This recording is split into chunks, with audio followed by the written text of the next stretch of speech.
ഒരു ഇച്ചിരി സമയം കൂടിപ്പോയെന്നുള്ളൊരു പറയാതെ മാത്രമേ ഉള്ളൂ. വേറെ കുഴപ്പമൊന്നുമില്ല. നമ്മുടെ നോവലൊക്കെ പോലെ തന്നെ എടുത്തിട്ടുണ്ട് കേട്ടോ. കുഴപ്പമില്ല. നല്ലൊരു ഡീറ്റെയിൽ ആയിട്ട് തന്നെ പടം എടുത്തിട്ടുണ്ട്. ഡബിൾ മോഹനെ നായകനെ വരുന്ന ഡീറ്റെയിൽ ചെയ്യാൻ സമയം അതാണ് ഇച്ചിരി കൂടിപ്പോയത്. വേറെ കുഴപ്പമൊന്നുമില്ല. നോവൽ ഞാൻ വായിച്ചിട്ടുള്ള നോവലൊക്കെ പോലെ തന്നെ ചെയ്തിട്ടുണ്ട്. പിന്നെ എടുത്തു പറയേണ്ട ഷമ്മിത്തിലെ ഉഗ്രനായിട്ടുണ്ട്. ഷമ്മിത്തിലെ നന്നായിട്ട് പടം ചെയ്തിട്ടുണ്ട് കേട്ടോ. ഉഗ്രനാണ്. ഒരു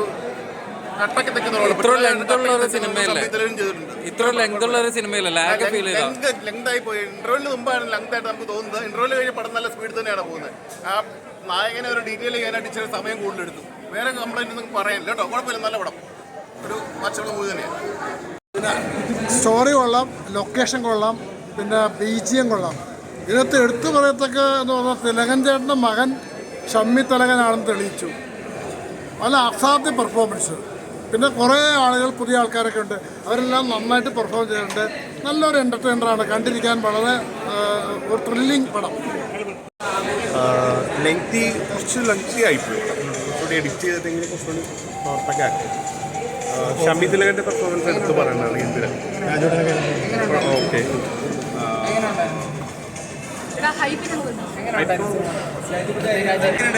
നല്ലൊരു ചിത്രം. തീർച്ചയായിട്ടും നമ്മുടെ പൃഥ്വിരാജും അതേപോലെ തന്നെ ഷമ്മി തിലകനും മത്സരിച്ച് അഭിനയിച്ചിരിക്കുന്നു ഈ ഒരു ചിത്രത്തിൽ. ചില സമയത്ത് നമുക്ക് തിലകൻ ചേട്ടനെ ഓർമ്മ വരുന്നു. അദ്ദേഹം അത്രയും മികച്ച രീതിയിൽ തന്നെ പൃഥ്വിരാജിനെക്കാട്ടി ചില സമയത്ത് മുകളിൽ നിൽക്കുന്ന ഒരു പ്രതീതിയാണ് നമുക്ക് സമ്മാനിച്ചത്. അതേപോലെ തന്നെ നായികയായാലും മറ്റുള്ള ആർട്ടിസ്റ്റുകളായാലും പിന്നെ സമയം ഇത്തിരി കൂടുതലാണെന്നുള്ള ഒരു ഇത് മാത്രമേ ഉള്ളൂ. പക്ഷെ അത് എൻ്റർടൈൻമെൻറ്റ് ചെയ്യിക്കുന്ന രീതിയിൽ അത് ഒട്ടും ഒരു പോരായ്മയായിട്ട് തോന്നിയിട്ടില്ല. തീർച്ചയായിട്ടും നല്ലൊരു ചിത്രം തന്നെയായിരുന്നു വിലായത്തിൽ. നല്ല മൂവിയായിരുന്നു. രാജുവേട്ടനൊക്കെ എങ്ങനെ ഉണ്ടായിരുന്നു?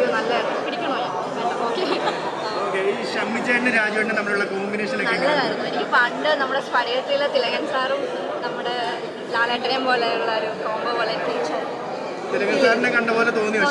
തോന്നി. സെക്കൻഡ് ഹാഫ് നമുക്ക് അങ്ങനെ തോന്നുള്ളൂ. തിലകൻ സാറിൻ്റെ ഒരു ആക്ഷൻ സീക്വൻസ് ഒക്കെ എങ്ങനെ ഉണ്ടായിരുന്നു?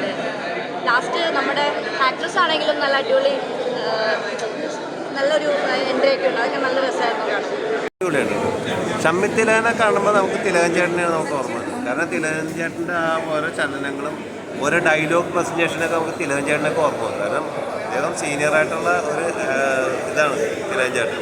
അദ്ദേഹത്തിന് നമുക്ക് ഓർക്കാൻ വേണ്ടി പറ്റി. കാരണം ഇദ്ദേഹത്തിൻ്റെ ഓരോ നടപ്പിലും ആ ഓരോ നോട്ടത്തിലും ഷമ്മി തിലകൻ നന്നായിട്ട്. പിന്നെ ജയനമ്പ്യാർ ആ ടീം ഒരുപാട് എഫക്റ്റ് എടുത്തിട്ടുള്ളൊരു സിനിമ തന്നെ. നീതി പുലർത്തിയിട്ടുണ്ട്. കാരണം ഇപ്പോൾ നമ്മുടെ ഡയറക്ടറിൻ്റെ ഭാവനയിൽ അദ്ദേഹത്തിൻ്റെ ഇതിൽ നന്നായിട്ട് ഈ ചിത്രം എടുത്തിട്ടുണ്ട്. നന്നായിട്ടുണ്ട്. ഏതായാലും കാണാൻ പറ്റിയാണ്. ഇതിൽ ആക്ഷനുകളും പിന്നെ ഗാനങ്ങൾ, പിന്നെ കാടിൻ്റെ പുഷ്പമായിട്ട് അതായിട്ടൊന്ന് കമ്പയർ ചെയ്യേണ്ടത്. അത് ചന്ദനം എന്ന് പറഞ്ഞ സാധനം ആയിട്ട് കമ്പയർ ചെയ്യേണ്ട ഒരു ആവശ്യമില്ല. പുഷ്പ വേറെ ലെവലിൽ അത് അവരുടെ രീതിയിൽ എടുത്തേക്കും. നമ്മുടെ മലയാളികളുടെ രീതിയിൽ ജയൻ നമ്പ്യാർ എന്നുള്ള ഡയറക്ടർ അദ്ദേഹത്തിൻ്റെ ഭാവനയിൽ എടുത്ത സിനിമ നല്ലൊരു സിനിമ തന്നെ. ഇത്ര ലെങ്ത്തുള്ള സിനിമ ലാഗായിട്ട് ഫീൽ ചെയ്തോ? ഇല്ല, ലാഗായിട്ടൊന്നും ഫീൽ ചെയ്യുന്നില്ല. ലാഗായിട്ടൊന്നും ഫീൽ ചെയ്യാനായിട്ട് ആയാലും നമുക്ക് മറയൂര് കാണാമല്ലോ. എന്തായാലും ലാഗൊന്നുമില്ല, ഒരു ലാഗും എനിക്ക് തോന്നിയില്ല. ആയാലും നല്ല ത്രില്ലിങ്ങുള്ള ചിത്രം തന്നെ.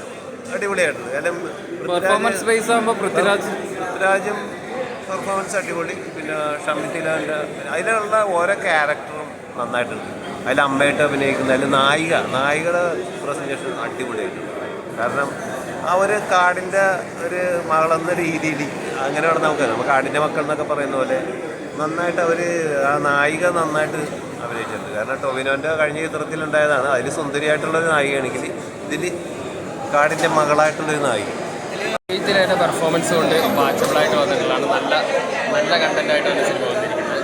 പിന്നെ കുറച്ച് ലെങ്ത് കൂടുതലായി. ആ കഥ ഡീറ്റെയിലിംഗ് കുറച്ച് അധികമായതുകൊണ്ട് കുറച്ച് ലെങ്തി ആയിട്ടെന്നുള്ളൊരു ഫീലുണ്ട്. പക്ഷേ ടെക്നിക്കലി അടിപൊളിയാണ്. ക്യാമറ വർക്കും ലൊക്കേഷനും ബാക്ക്ഗ്രൗണ്ട് സ്കോറും അതൊക്കെ അടിപൊളിയായിട്ടുണ്ട്. ഷമ്മി തിലകൻ പൃഥ്വിരാജിൻ്റെ സെക്കൻഡ് ഹാഫിലുള്ള അവർ തമ്മിലുള്ള ഒരു ക്ലാഷൊക്കെ ഗംഭീരമായിട്ട് സിനിമയിൽ വന്നിട്ടുണ്ട്. മൊത്തത്തിലൊരു തിയേറ്റർ വാച്ചായിട്ടുള്ളൊരു മൂവിയാണ്. അങ്ങനെ നമ്മൾ പുഷ്പയായിട്ട് അങ്ങനെയൊന്നും കമ്പയർ ചെയ്യണ്ട. ഇത് അതിന് മുമ്പുണ്ടായിരുന്ന ഒരു കഥയാണ്. പക്ഷേ കുറച്ചൊരു സ്ലോ പേസിൽ ബിൽഡ് ചെയ്തു എന്നുള്ളൊരു ഫീല് തോന്നിയിട്ടുണ്ട്. മൊത്തത്തിലൊരു റൺ ടൈം കുറച്ച് എഡിറ്റ് ചെയ്യാമായിരുന്നു. പക്ഷേ ഒരു വാച്ചബിളായിട്ടുള്ള മൂവി തന്നെയായിട്ടാണ് എൻഡ് ചെയ്തത്.